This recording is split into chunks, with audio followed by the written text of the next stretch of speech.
This drain valve is in pretty much every single electrode style Nortec unit made.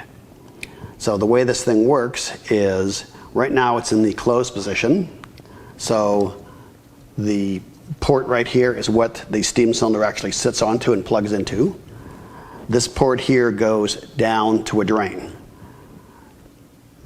Presently, the port inside of here is closed from here to here, but it's open from here to here. And the reason for that is the fill cup, which would normally be right about here, when the fill valve's open, water goes up to the fill cup, spills over, goes back down another hose, goes to here. And because this is open to this, that water then goes this way, goes up, fills the steam cylinder from the bottom up, and then eventually at some point the unit decides it wants to drain that steam cylinder. It will open, and what that does is opens this port to this port, which is the drain. So the water would then run down the drain. Thanks for watching. For additional help or questions, feel free to contact us.